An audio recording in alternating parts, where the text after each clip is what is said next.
estamos por aqui, iremos ouvir nesta manhã o que Deus tem falado com Benito nesses dias.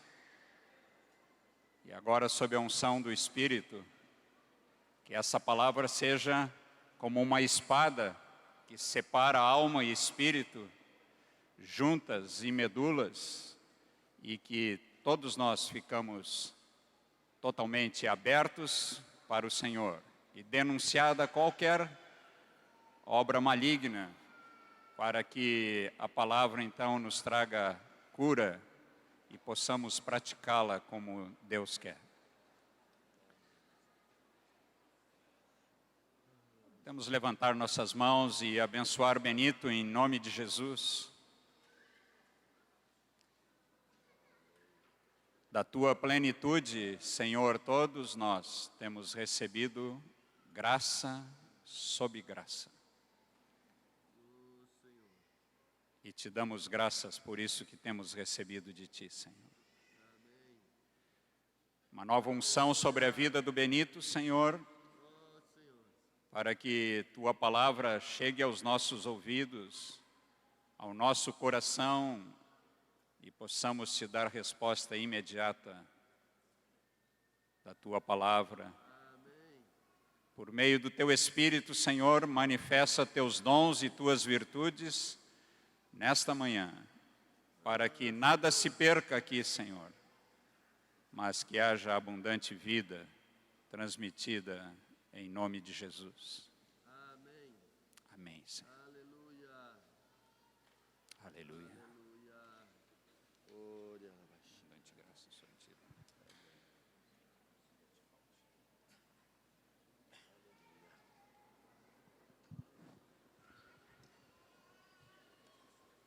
Aleluia.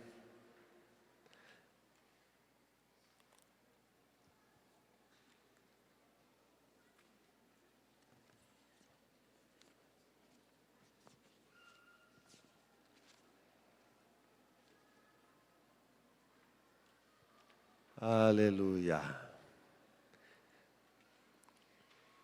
Vou esperar ainda um pouquinho. Alguns papais estão, acho que, voltando de deixar seus filhos. Ainda está um pouquinho agitado.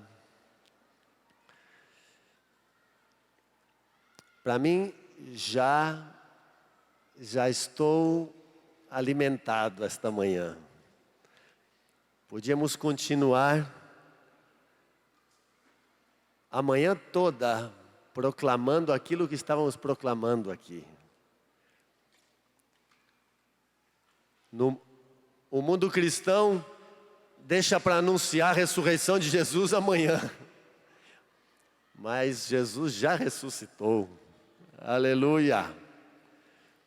E todos os dias,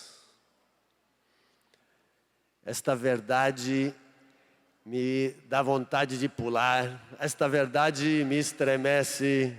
Jesus ressuscitou. Eu não sou de um temperamento que pula muito, não. Mas quando esta verdade entra por meus ouvidos ou sai por minha boca, esta verdade me constrange, me comove, me fortalece, anima as entranhas. Aleluia. Aleluia. Jesus ressuscitou. Não precisamos dos músicos para tocar a trombeta aqui. Vamos juntos aqui tocar a trombeta. Jesus ressuscitou. Aleluia! E há mais, quero dizer, eu não me prestaria para seguir um profeta morto. Posso mexer aqui nesses microfones? Eu tomo cuidado aqui, tem muitos fios por aqui, mas as religiões foram fundadas por homens que que deixaram livros escritos, leis, normas. Os muçulmanos têm por seu profeta Maomé, os budistas têm o deles, os espíritas têm o deles. Mas esses homens morreram e os seguidores deles não podem contar com eles para nada. Estão mortos. Não seguimos a uma religião, como dizia este cântico. Eu não sigo uma religião. Seguimos ao Deus Criador do céu e da terra. Aquele que existia antes de todas as coisas. Seguimos aquele que se fez homem, se esvaziou de sua glória. Nosso amado Jesus. Aquele que viveu uma vida perfeita, nunca fez a sua vontade, seu prazer era agradar ao Pai que o enviou. Seguimos aquele que fez uma obra a qual nunca se ouviu, nem antes e nem depois. Cegos, como disse aquele cego, nunca se ouviu falar.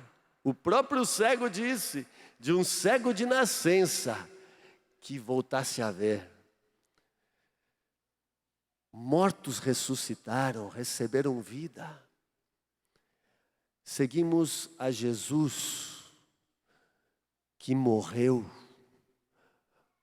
O único que podia tomar as chaves da morte. O único que podia satisfazer a justiça de Deus. Seguimos a Jesus, aquele que a morte não pôde detê-lo. Esta proclamação para mim, meus irmãos, nunca é uma catequese memorizada. Cada vez que eu falo para alguém lá fora que não tem o Senhor, eu não sei, mas eu sou enchido de vida na proclamação desta verdade. Para mim, deve fazer, 20 anos que eu as proclamo. Às vezes quase que diariamente, às vezes mais de uma vez por dia. E estas verdades são para mim vida. O meu Jesus ressuscitou. É este Jesus que seguimos. E não apenas ressuscitou, os céus o receberam, e o Pai lhe deu toda a autoridade. O nosso Jesus, esse a quem cantamos hoje, esse pelo qual nós viemos aqui, esse nosso Jesus é o Rei do Universo, tem toda a autoridade. Esse nosso Jesus, como aguardamos aquele dia? O dia que Ele virá sobre as nuvens do céu, o dia do ressoar da última trombeta, quando os mortos, nossos irmãos que já partiram, ressuscitarão primeiro. E irão ao encontro do nosso Jesus nas alturas. E nós seremos transformados, seremos libertados deste corpo que ainda nos faz desagradar o Senhor às vezes. E seremos transformados, receberemos corpos como o do Senhor. E estaremos para sempre com o nosso Jesus. Aleluia! E há uma nona verdade, que talvez a devêssemos proclamar com a mesma frequência que proclamamos estas 8 verdades. E é sobre este tema que queremos entrar hoje. Que esse Jesus que morreu, ressuscitou, esse Jesus que um dia vai voltar, esse Jesus hoje vive em nós. Eu não sei qual das verdades é mais tremenda, qual das verdades nos enche de mais ânimo e esperança. Todas igual. Mas esta nona verdade sobre Jesus. Jesus não apenas ressuscitou, não apenas foi exaltado e está nos céus, mas por meio do seu Espírito Santo, Ele vive em nós.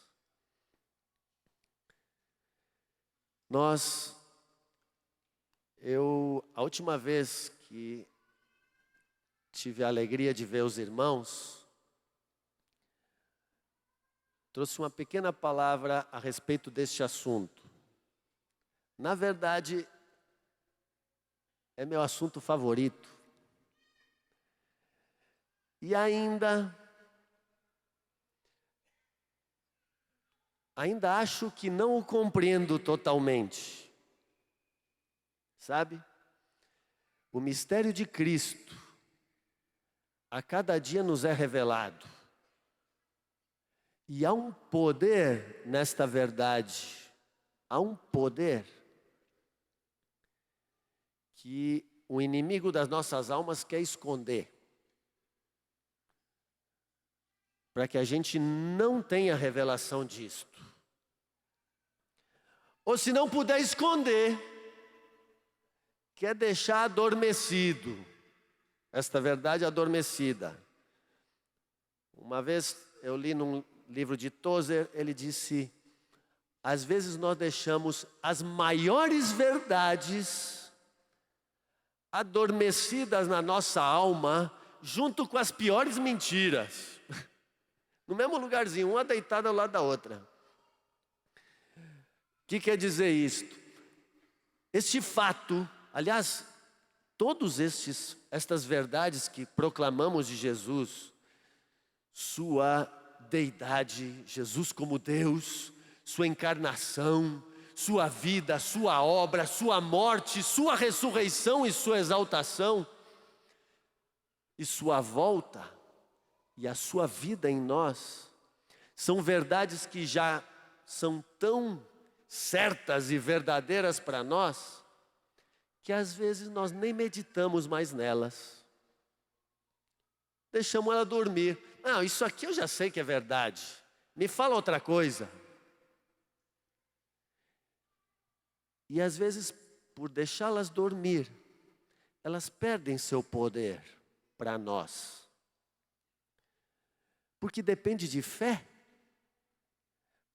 O poder destas verdades depende do exercício da nossa fé em Cristo e nelas. E se a gente nem medita, nem as proclama, às vezes ficam dormindo esquecidas.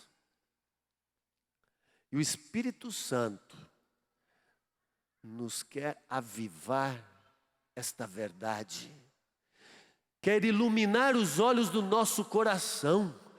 Paulo orava pelos irmãos para que eles tivessem os olhos do coração iluminados e recebessem espírito de revelação e soubessem a suprema grandeza do seu poder que opera em nós, os que cremos, o qual exerceu ele em Cristo, ressuscitando dentre os mortos e fazendo assentar à direita da majestade nas alturas. Há um poder na ressurreição de Cristo que opera em nós.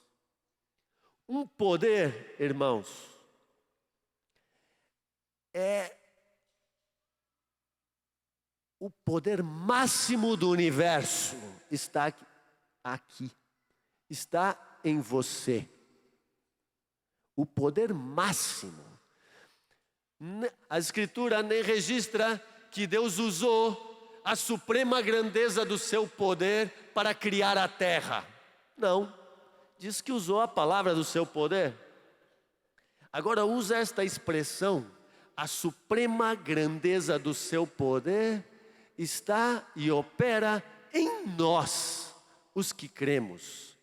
O poder da ressurreição de Jesus e o poder da exaltação de Jesus opera em nós, os que cremos. Vou dizer para vocês, eu passei vários anos sem prestar a devida atenção a esta verdade, tendo pouca revelação e pouco entendimento desta verdade. É possível você viver a vida cristã, às vezes, vários anos,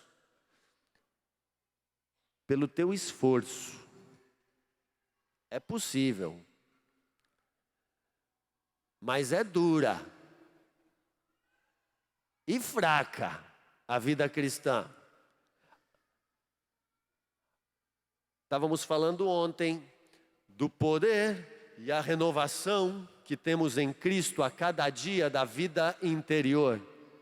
Pois essa renovação, ela vem a partir da vida de Cristo em nós, da revelação nesta verdade. E que bom é meditar sobre estas coisas. Vamos fazê-lo esta manhã. Amém? Aleluia. Vamos ler alguns textos.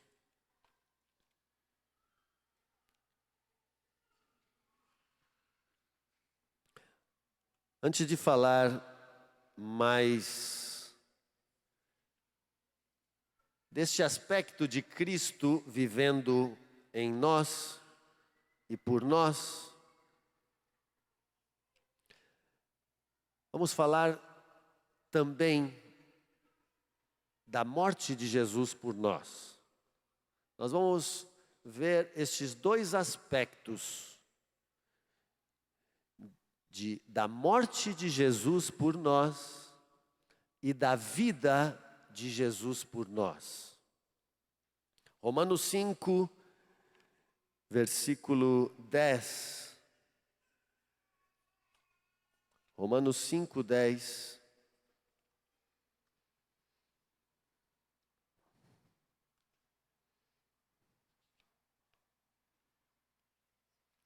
Diz assim: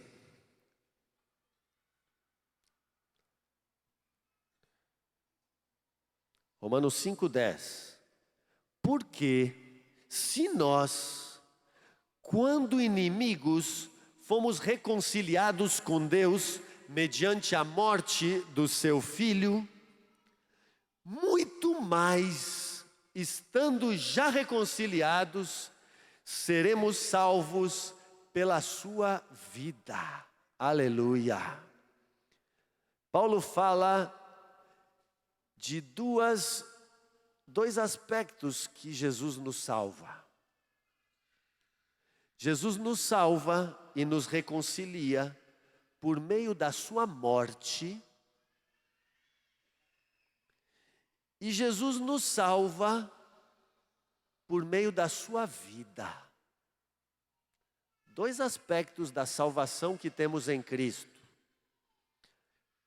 Fomos salvos por meio da morte de Cristo e por meio da vida de Cristo. Geralmente se fala mais da salvação por meio da morte de Cristo.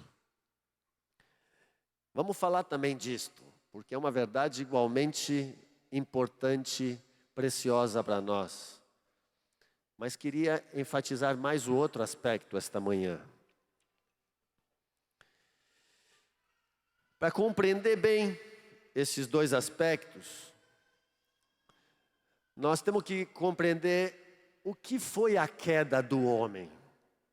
Antes de falar da salvação, vamos compreender o tamanho da queda, o que representou o pecado.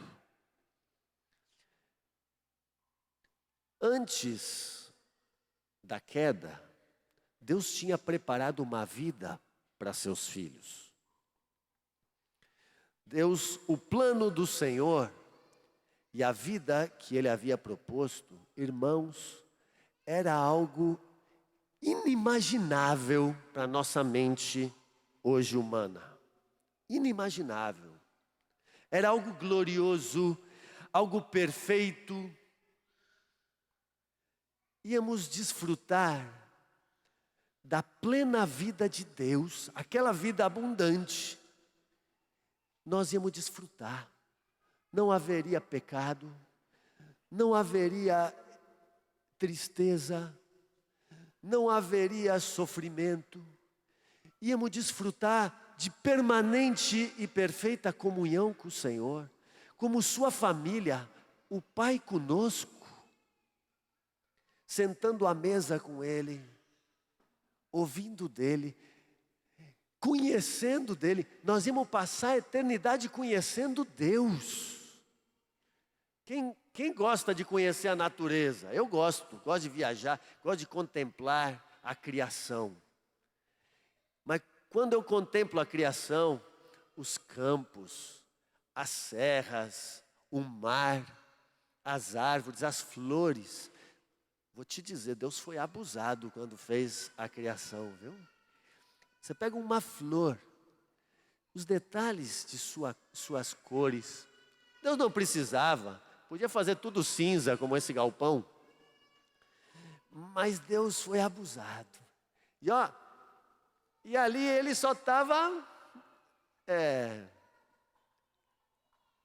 se divertindo, preparando a terra para receber seus filhinhos, como um papai prepara o quarto e a mamãe e as roupinhas para receber o bebê. Estava Deus preparando esse lugarzinho para a gente. Era algo glorioso, irmãos. Se é bonito ver a criação e nos encanta, como ia ser conhecer o Criador por toda a eternidade? E ainda vai ser assim, viu, irmãos? Se os homens passam às vezes a vida estudando uma borboleta. Tem especialistas em borboleta. Passam 40 anos estudando borboletas e nunca terminam de estudar borboletas. Que é um detalhe, uma das milhares de espécies de insetos que Deus criou. Que vai ser passar a eternidade conhecendo o Criador, infinito e eterno. Vamos ficar deslumbrados, irmãos. Vai ser um negócio, não dá nem alcance à mente. Pois era assim que Deus tinha feito. Deus conosco e nós com Ele. Mas a queda, meus lindos, foi algo terrível. Foi uma intromissão violentíssima nesse plano amoroso do Senhor. Toda essa glória que estava preparada para nós foi manchada, obscurecida. Os filhos santos, amados de Deus, perfeitos que Deus tinha criado, se tornaram rebeldes, maus, odiosos. A tristeza nos céus, Marcos outro dia escreveu, a perplexidade dos anjos de não compreender como o homem pôde afastar-se do seu amado Deus. A família do Senhor foi rompida. Seus filhos se perderam e morreram. E a queda foi terrível. O estado do homem ficou irreparável. Mas nosso Deus, em seu infinito amor, não desistiu do seu propósito. Aleluia. Senão, estaremos todos condenados a castigo eterno, sem esperança mais. Inútil seria passar estes anos na terra, porque o que nos esperaria na eternidade seria banidos da glória de Deus, como diz a palavra do Senhor. Que desventura passar aqui a terra aguardando esse castigo eterno. Mas temos uma bendita esperança. Nosso Deus não desistiu de nós. E nos prova, irmãos,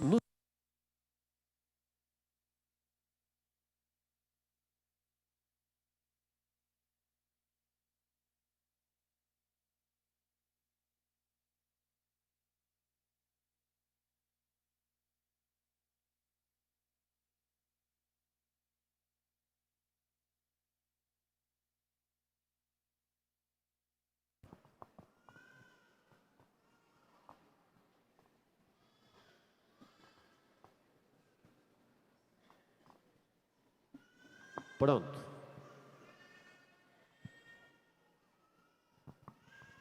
Agora eu não fico mais procurando o fio aqui. Aleluia. Deus proporcionou, meus irmãos, salvação completa para este filho caído. Hoje é possível, irmãos, quero dizer para vocês, é possível, já aqui na terra, desfrutar dessa vida gloriosa que Deus havia preparado para nós de antemão.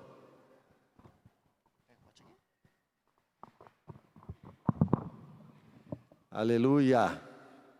É possível já nesta terra. Jesus disse: eu vim para que tenham vida e a tenham em abundância. Essa vida, quero dizer para vocês, não é só lá para o céu. Esta vida já na terra, esta vida gloriosa, nós podemos desfrutar aqui na terra. A vida na terra, apesar das muitas aflições, e ainda de usarmos este corpo mortal, a vida na terra já há recursos para vivermos esta vida em abundância. Sabiam? É possível? É mesmo? Vocês creem nesse negócio? Eu creio. E eu quero. Você quer essa vida em abundância? Quantos querem esta vida em abundância? Aqui na terra. Eu quero. Agora nós temos que descobrir esse negócio, aprender a viver assim. É possível estar alegre o tempo todo? É?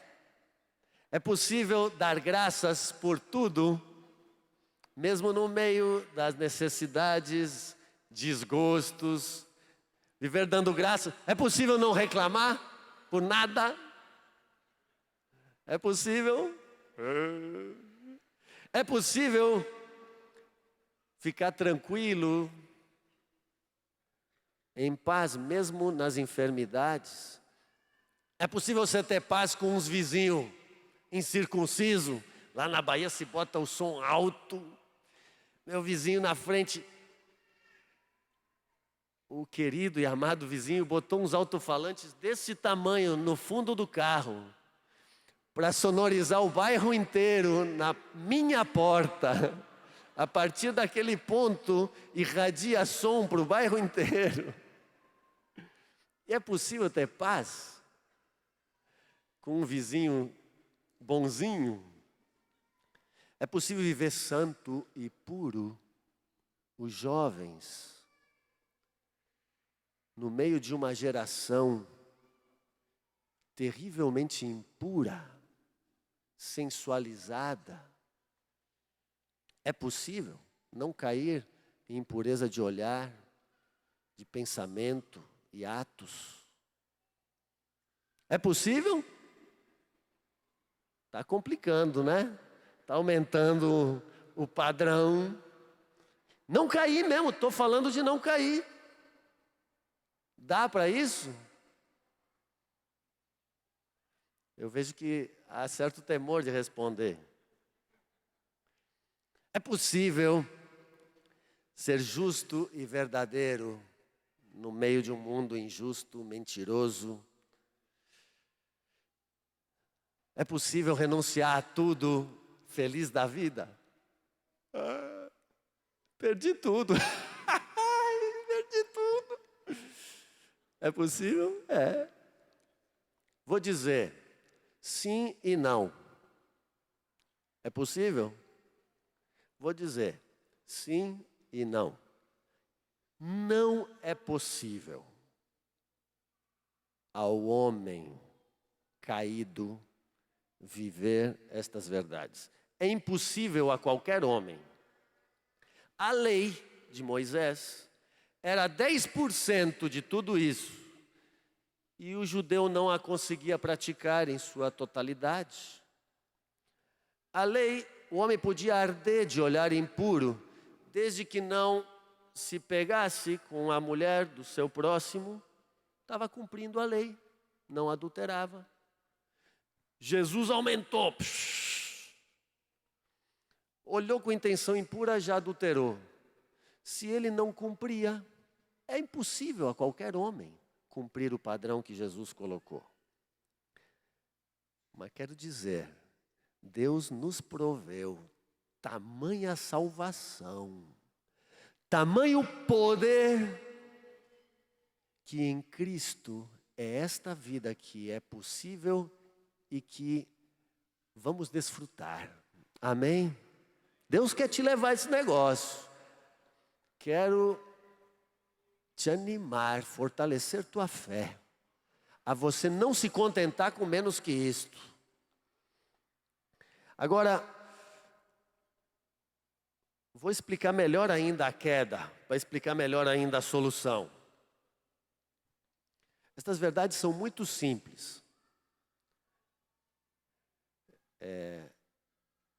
Mas às vezes, as entendemos só aqui, não temos plena revelação.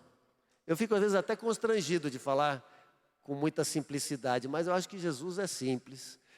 E o mistério de Cristo é simples.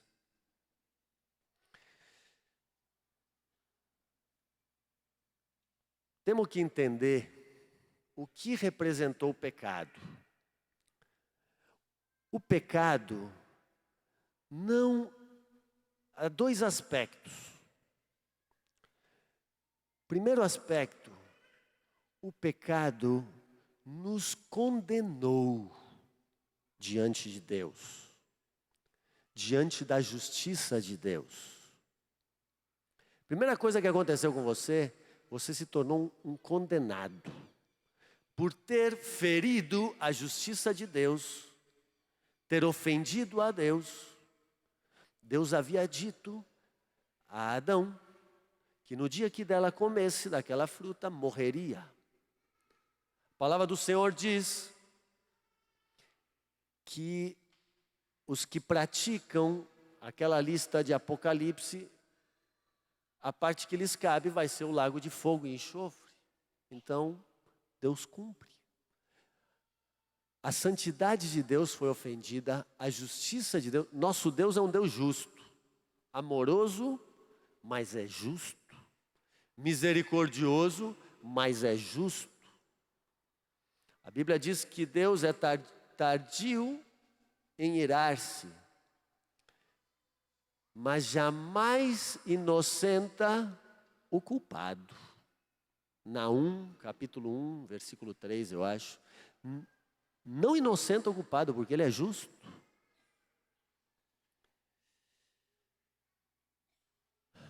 Então, esse é o primeiro aspecto. Nós estamos condenados. Mas tem um segundo aspecto que o pecado causou em nós. Além de condenados, depois de nos condenar, o pecado nos escravizou. Esse é o segundo aspecto do pecado. O pecado nos fez seus escravos, passou a mandar em nós, passou a nos dominar. A queda do homem, por isso foi terrível a queda de Adão. E de Adão passou a todos, porque além de Adão tornar-se condenado a castigo eterno, Adão se tornou escravo desse mesmo pecado. Vou explicar melhor. Um menino tinha no quintal uma árvore, uma mangueira muito alta e grande, e que dava umas mangas lindas. Depois de pegar as mangas todas de baixo, as mais bonitas estavam lá em cima. E o pai disse: filho, aguenta aí, não sobe. É perigoso, você corre o risco de cair. Mas ele não resistiu àquela manga linda. Disse: eu vou dar uma subidinha, só vou pegar uma manguinha. E foi subindo, subindo. Só que essa manga, a maior, e mais linda estava na pontinha do galho, no mais alto galho. E ele foi, subiu e foi se arrastando no galho, a pontinha. Quando ele já ia pegar, plec! O galho quebrou. E ele, ó, pá! Irmãos, foi terrível a queda. Quebrou as duas pernas, os dois braços, a bacia, o pescoço, as costelas e a cabeça. E vocês acham que a queda do homem foi menor do que essa? Foi assim mesmo, quebrou tudo. E o pai ouviu aquele barulho e veio correndo. E quando chegou, viu o filho naquele estado, semi-morto. E o filho lá. E o filho, com as últimas forças, falou para o pai: pai, me perdoa, eu te desobedeci. Só que aquele filho, irmãos, não precisava só de perdão. Não adiantava o pai perdoá-lo. Aquele filho precisava de socorro sobrenatural, precisava de vida. Pois isto ilustra a queda do homem. Quando caímos, meus irmãos, nossa queda, não apenas nós desobedecemos a Deus, estamos condenados a castigo. Nós não apenas precisamos de perdão de Deus, nosso estado ficou de completa inutilidade e morte.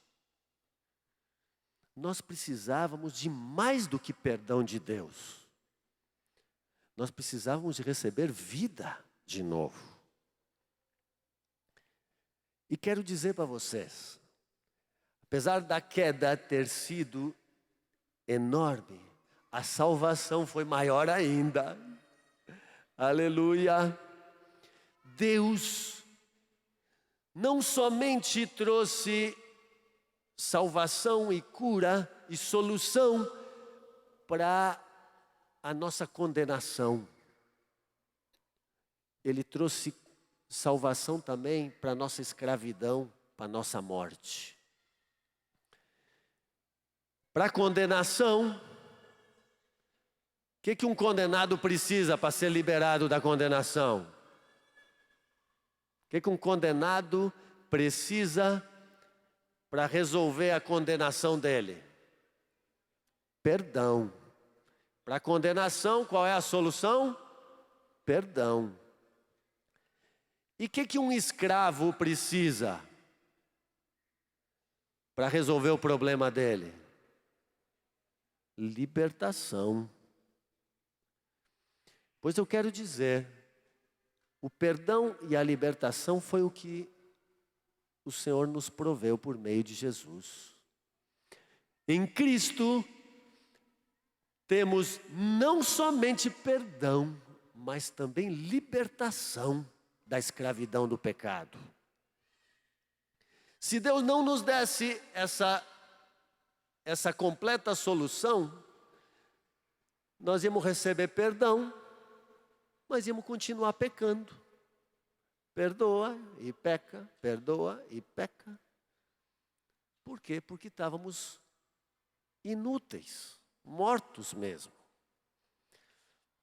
E como é que Deus nos dá, através de Cristo, essas duas soluções? Perdão e libertação. O perdão recebemos de Cristo por meio da sua morte. E a libertação e a nova vida recebemos por meio da vida dele.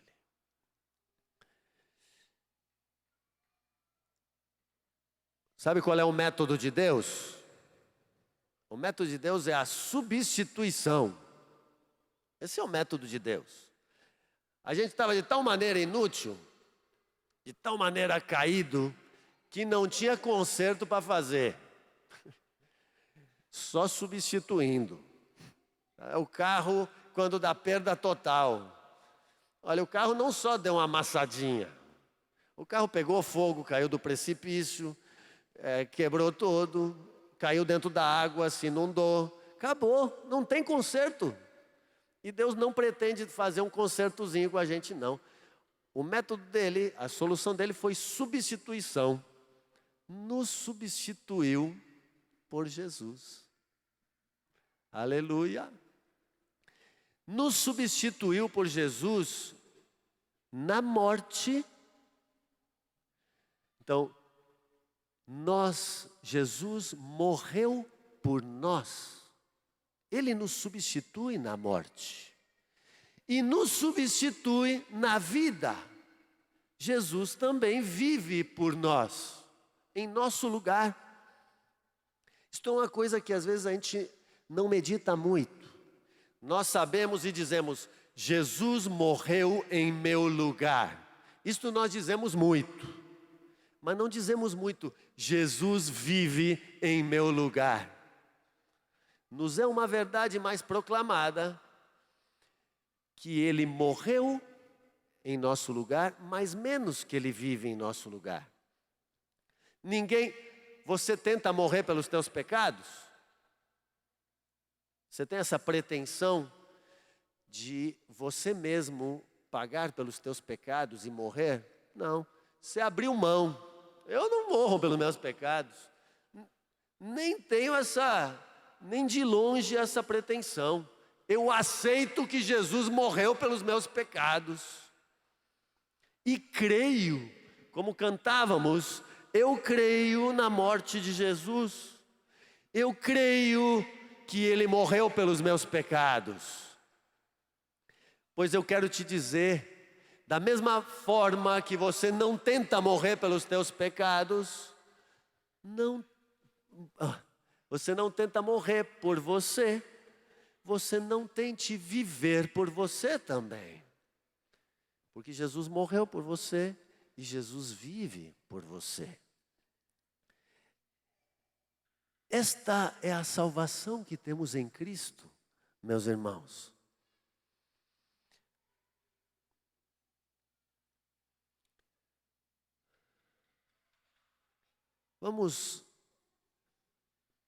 Quero convidar vocês a meditarmos um pouco primeiro na morte de Jesus por nós. E depois vamos considerar um pouco mais a vida de Jesus por nós. Todos estão entendendo? Creem nisto? A palavra do Senhor nos diz isto. Vamos considerar um pouco sobre a morte de Jesus por nós. Mesmo que já é um tema que eu sei que é bastante repetido, proclamado, que Jesus morreu pelos nossos pecados, mas esta salvação não me canso de proclamá-la e de encher-me de alegria e fé e tomar posse dela. Eu me agarro nesse negócio que Jesus morreu por mim, viu? Me agarro mesmo. Eu digo como Paulo, quando me procurarem, eu quero ser achado nele, não tendo justiça própria. Eu não tenho justiça própria, eu me agarro nisso. A minha justiça é Jesus. Amém? Única solução para o pecado é Jesus. Sabe qual é o único remédio para o pecado? Não é o arrependimento não, viu? Às vezes falamos muito de arrependimento. Arrependimento não nos livra da condenação, não nos reconcilia com Deus, não satisfaz a justiça de Deus, não nos liberta do pecado, arrependimento. O que faz isto é Jesus. O arrependimento é importante? É. Por que pregamos também e falamos do arrependimento? Porque o arrependimento Para que serve? Não serve para nada? Serve, muito. O arrependimento é o primeiro passo que permite Deus nos unir a Cristo. Porque Deus não nos toma à força. Então, é o passo que permite Deus te tomar pela mão e te dar esta salvação em Cristo. Agora, a salvação não vem do teu arrependimento. O poder não vem do arrependimento. O poder para esta vida abundante, você pode se arrepender e não ter esse poder, porque o poder vem de Cristo. Jesus é a única solução para o pecado. Aleluia. Vamos meditar um pouco sobre a morte por nós. Vamos ler novamente. Há um capítulo que me encanta, já lemos ontem, Ismael leu conosco, Isaías capítulo 53.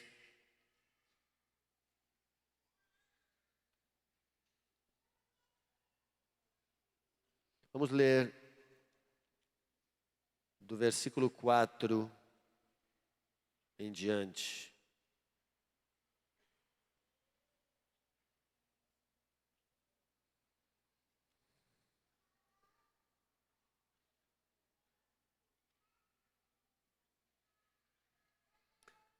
A cruz de Jesus, meus irmãos, a morte,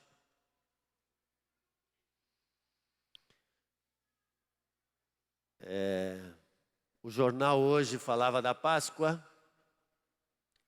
Eu vi no carro ali com Ismael e dizia: por que Jesus foi crucificado? Eu não li a reportagem, mas dificilmente vão saber a verdade ali no jornal. No mundo hoje, esses dias são dias que comemoram a crucificação de Jesus e a sua ressurreição, mas não conhecem o poder que há nessa verdade. Nem naqueles filmes. Eu, por exemplo, nem cheguei a assistir todo, comecei a assistir aquele filme da Paixão de Cristo, e confesso a vocês, talvez não sei se gostaram muito, mas eu não gostei muito. Porque abordava mais o aspecto exterior e visível da morte de Cristo.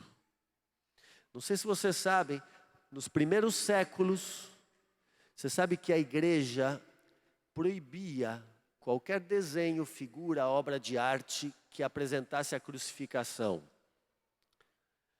Esse negócio do crucifixo é uma coisa que foi depois, sei lá, do quarto, quinto século em diante, de portar o crucifixo. Nem o sinal da cruz. Porque até aquela época, o Império Romano praticava ainda a crucificação. E era um negócio tão horrível, as pessoas viam gente sendo crucificada. Como o mundo hoje assistiu o enforcamento de Saddam Hussein. E era um negócio tão grotesca, e era pior, porque as mortes e as execuções hoje são rápidas, sem requinte de tortura. Pá! Cadeiras elétricas, câmara de gás. Mas são coisas que hoje, como a gente ouve ainda nos dias de hoje, o que é aquele tipo de morte horrenda.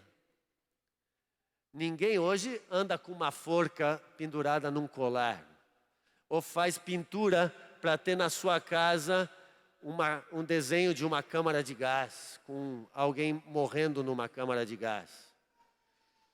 Ninguém tem isso. Por quê? Porque é algo ofensivo, agressivo, doloroso, agride a própria natureza humana. Pois na época da crucificação, a igreja não, apesar de toda a glória que havia na crucificação, a igreja não gostava, porque era gente que ainda assistia execuções de cristãos, e lhes era doloroso demais. E também, sabe por quê? Eu achei aquele filme um pouco agressivo. Um grau de violência, embora seja verdade, acho que foi uma representação bastante precisa do que aconteceu, mas é muito violento. E, na verdade, hoje não tenho a intenção aqui, ao meditarmos sobre a morte de Jesus, de detalhar a crueza da parte visível do que de fato foi essa morte. Até porque os próprios evangelhos não dramatizam demais os detalhes de como foi, apenas citam os fatos.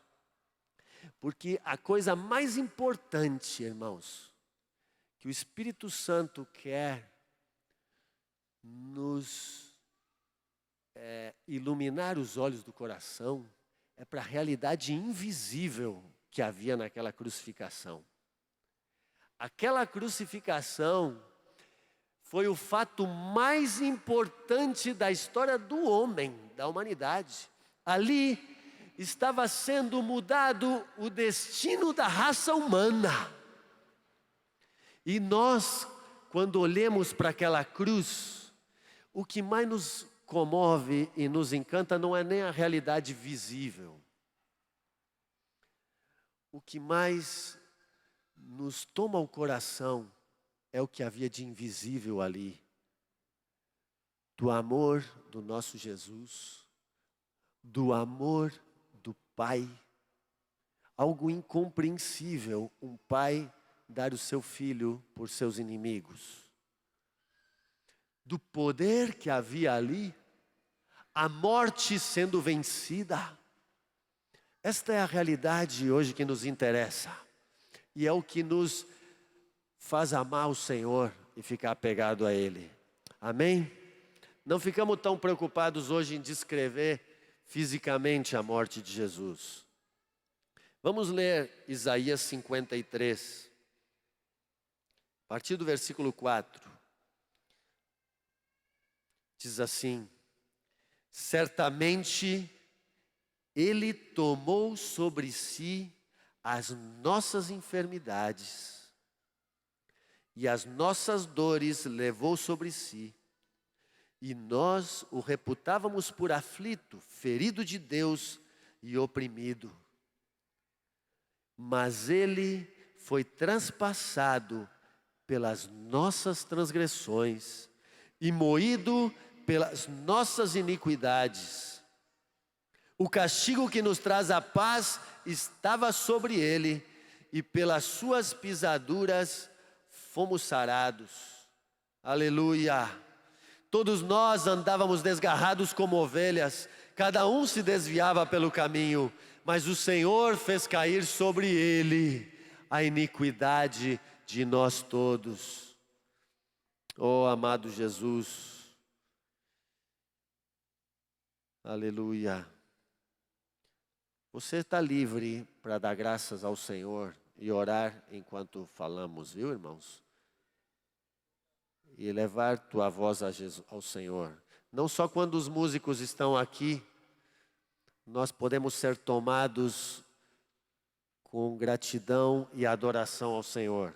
A qualquer hora você pode ser tomado. Deixa o Espírito Santo tomar teu coração. Ele foi oprimido e humilhado, mas não abriu a boca. Como cordeiro foi levado ao matadouro, e como ovelha muda perante os seus tosquiadores, ele não abriu a boca. Por juízo opressor foi arrebatado, e da sua linhagem quem dela cogitou? Porquanto foi cortado da terra dos viventes, por causa da transgressão do meu povo, foi ele ferido. Designaram-lhe a sepultura com os perversos, mas com o rico teve sua morte, porque nunca fez injustiça, e nem dolo algum se achou na sua boca. Todavia ao Senhor agradou moê-lo, fazendo-o enfermar, quando der ele a sua alma como oferta pelo pecado, verá a sua posteridade e prolongará os seus dias, e a vontade do Senhor prosperará nas suas mãos. Aleluia. Vamos parar aqui. Irmão, sabe, uma coisa, há uma experiência que todos nós temos que ter. Tem uma experiência que ninguém pode ser liberado na vida cristã, que é de você um dia ter se visto inimigo de Deus e pecador. Sabe que essa é uma experiência dos fundamentos na vida cristã. Mesmo aqueles irmãos como eu nasci num lar cristão, tive o privilégio de receber desde o berço a palavra do Senhor, de ter em casa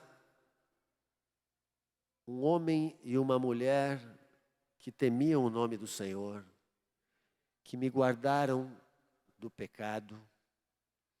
Não cheguei a ter uma vida, me converti aos 15 anos de idade, não cheguei a ter uma vida de grosseira envolvimento com o mundo, mas mesmo os que tiveram esse privilégio como eu, um dia eu me vi pecador. Um dia eu me vi inimigo de Deus. E só quem um dia se vê inimigo de Deus é quem pode ter revelação completa do que foi a morte de Jesus por mim. Aquela experiência que aquela mulher pecadora teve com Jesus, você tem que ter. Lembram aquela cena? Jesus foi jantar na casa de Simão, um fariseu. Simão, mestre da lei, certamente recebeu Jesus como um colega, também um rabi, um mestre, e era comum receber para debates teológicos, e recebeu Jesus. E na conversa chegou uma mulher pecadora, e se lançou aos pés de Jesus. Já era algo ousado. As mulheres não tinham acesso aos homens. Jamais entrava uma mulher nessas condições. Mas essa mulher não quis saber de nada. Havia sido tocada por Deus. Havia sido compungida do seu pecado. Convencida do seu pecado. E se jogou aos pés de Jesus, e o único que podia fazer, não se achava digna nem de olhar para Jesus. Era chorar, chorar, lavar os pés de Jesus com suas lágrimas, enxugá-los com seus cabelos. E Simão reprovou, e Jesus disse: Simão, Jesus conhecendo o coração, Jesus disse: havia 2 servos, um com uma dívida grande e outro com uma dívida pequena. E o Senhor perdoou aos 2. Qual você acha que vai amar mais ao seu Senhor? Simão disse: suponho que a quem mais lhe perdoou. E Jesus disse: você acertou, Simão. Eu entrei na tua casa. Você não me lavou as mãos, você não me trouxe água. Esta mulher não para de lavar os meus pés. Era uma forma de honrar o visitante. Geralmente não era nem o senhor da casa que lavava, tinha um empregado que fazia isto. Mas Simão não tratou Jesus com honra, porque não tinha necessidade de Jesus, não tinha consideração por Jesus. Você não me saudou com um beijo, Simão, o que era uma forma honrosa de receber um visitante. Jesus disse: essa mulher não para de me beijar os pés. E Jesus disse para ela: mulher, os teus pecados são perdoados. E disse: ela muito ama, porque muito lhe foi perdoado. Eu pergunto para vocês, quem era mais pecador, Simão ou a mulher? Eu digo para vocês, difícil, não tem como dizer, mas no mínimo, os dois eram igualmente. O orgulho de Simão era mais ofensivo a Deus do que as próprias imoralidades que aquela mulher cometia. Simão tinha menos pecado que aquela mulher? Não. A diferença estava que aquela mulher viu o seu pecado e Simão não via seu pecado. E sabe, aquela mulher muito amou porque viu o seu pecado. Por isso eu digo, se queremos amar o Senhor, se queremos ter revelação completa da morte do Senhor por nós, primeiro você tem que ver o teu pecado. Eu um dia, você sabe, você já pegou Apocalipse 21, 7, diz assim, porque, deixa eu lembrar aqui como é a lista que tem lá. Quanto porém, não precisam abrir, que o tempo é curto, quero terminar esta primeira parte. Se quiserem, podem abrir então, Apocalipse 21, versículo 8. Olha a lista que tem aqui. Quanto porém aos covardes, aos incrédulos, aos abomináveis, aos assassinos, aos impuros, aos feiticeiros, aos idólatras e a todos os mentirosos, a parte que lhes cabe será no lago que arde com fogo e enxofre, a saber, a segunda morte. Aí você lê isso, Benito, que eu sou pecador, eu sou. Mas nessa lista aí eu não me incluo não, viu? Dessa parte aí, eu, graças a Deus, não me envolvi. Será?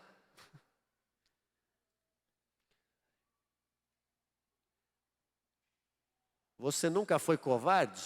E nunca é covarde? Você sabe que corremos o risco de ser covardes até quando não pregamos o Evangelho. Até nesta hora somos covardes. Quando não sustentamos um testemunho de Cristo contrário a este mundo.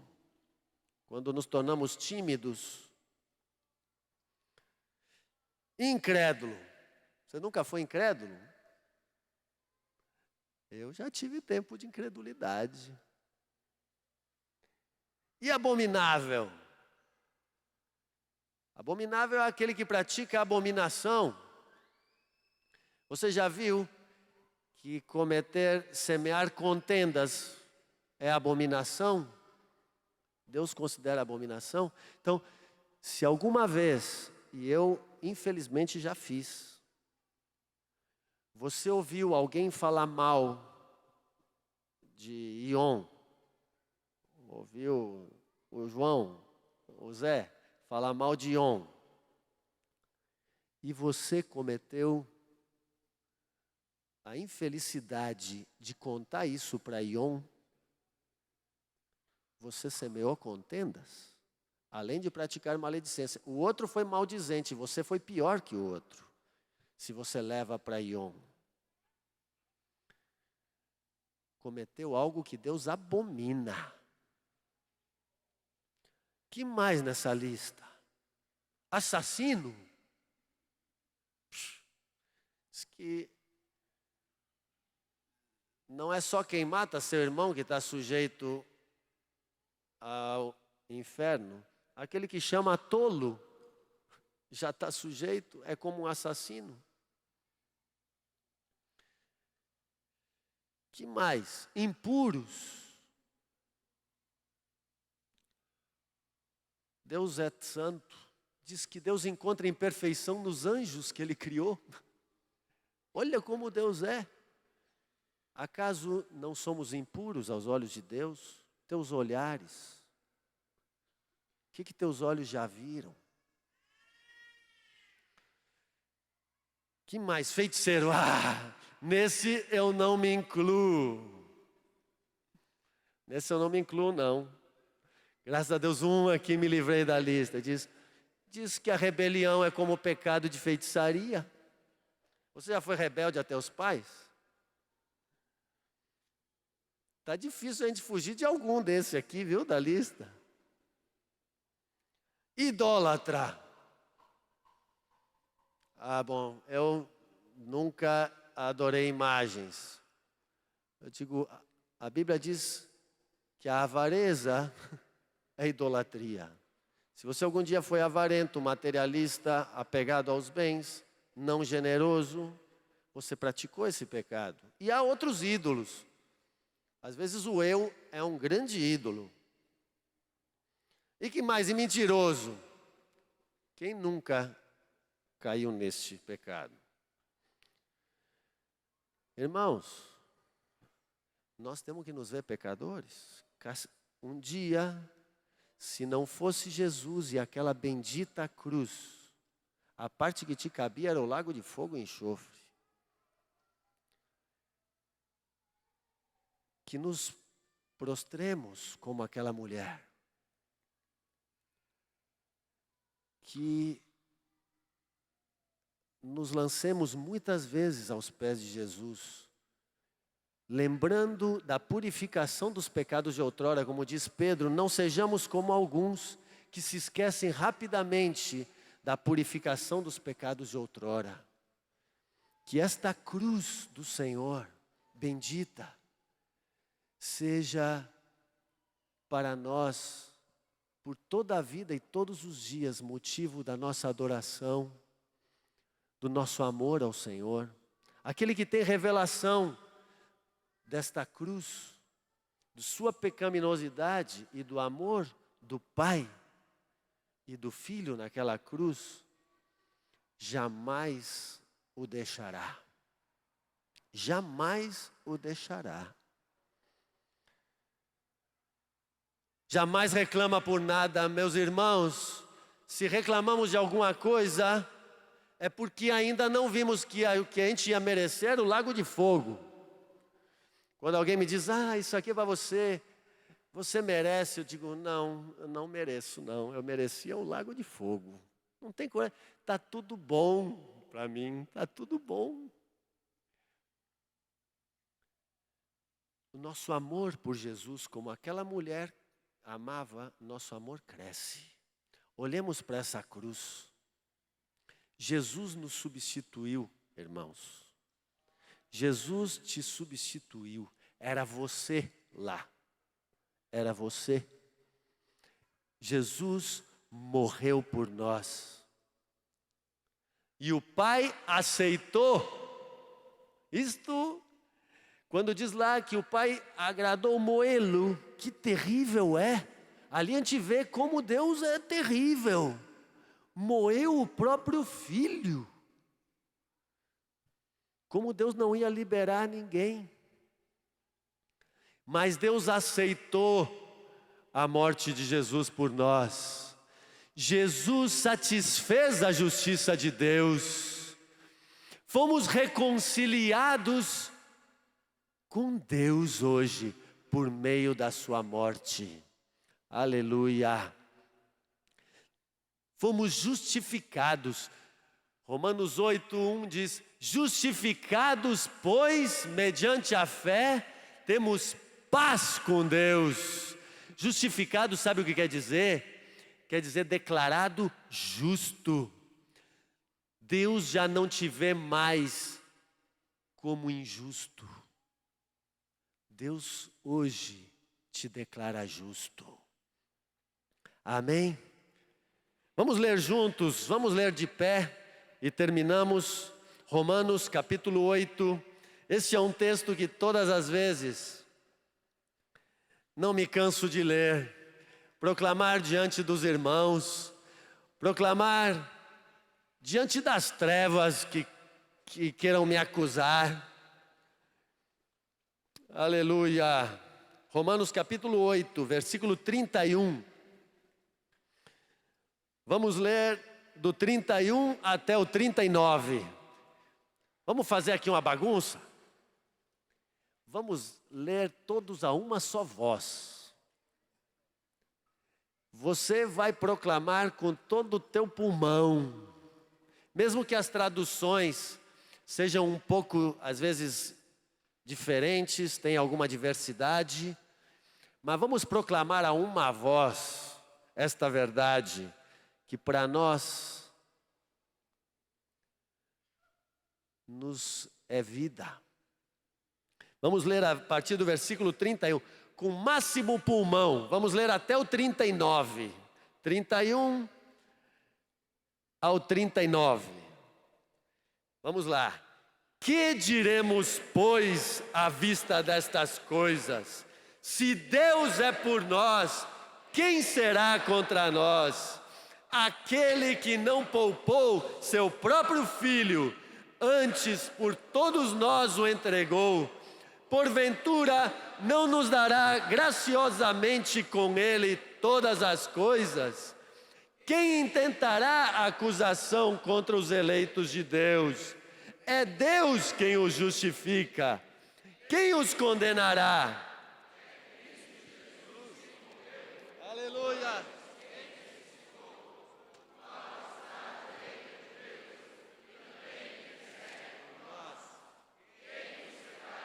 Do amor de Cristo, será tribulação, ou angústia, ou perseguição, ou fome, ou nudez, ou perigo, ou espada? Como está escrito, por amor de ti somos entregues à morte todos os dias.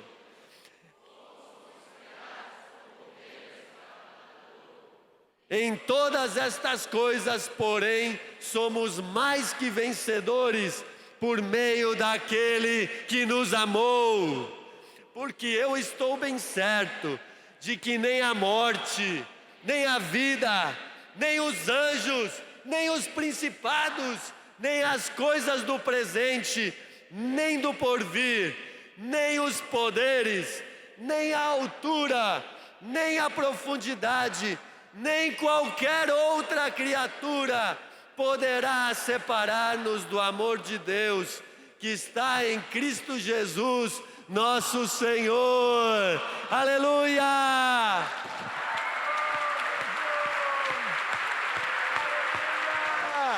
Aleluia! Graças, Senhor, por tua morte. Graças por teu amor. Ninguém poderá mais nos separar de ti, Senhor. Fomos comprados por teu sangue. Somos teus, Senhor, para sempre. Graças, Jesus. Graças, Jesus. Graças, Jesus. Aleluia. La vitória, la história, la cara, la. Recebe, Senhor, a honra dos teus redimidos. Recebe, Senhor, a glória, a gratidão, o nosso amor. Recebe nosso coração, Senhor. Aleluia. Aleluia. Aleluia. Não temos palavras, Senhor. Não temos oferta a te dar, Senhor. E mesmo que fôssemos donos do mundo inteiro, seria uma oferta sem valor e insuficiente a Ti, Senhor. Mas damos a Ti nossas vidas, nosso coração, Senhor. Damos a Ti nosso imperfeito amor. Graças, Jesus, graças, Jesus. Olhamos para aquele madeiro, lugar de tristeza, mas lugar de amor. Que cruz amorosa, Senhor. Lugar de vida para nós. Por isso dizemos como hino, nós amamos a mensagem da cruz. O seu triunfo, nosso gozo é. Oh, para sempre relembraremos essa bendita morte que nos deu vida. E na eternidade ainda diremos, digno és. Digno é o Cordeiro que foi morto, de receber o poder e a riqueza e a glória, porque foste morto e com teu sangue compraste para Deus. Oh, bendito Cordeiro, homens que procedem de toda língua, tribo, povo e nação, e nos constituíste como sacerdotes, e reinaremos para sempre com o Senhor. Graças a Jesus. Aleluia.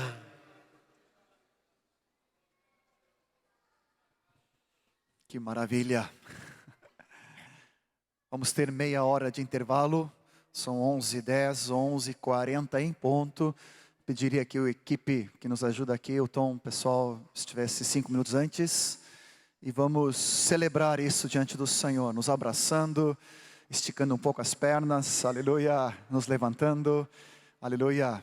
Em nome do Senhor Jesus. Jesus ressuscitou, nos perdoou, nos amou, aleluia, nos incluiu.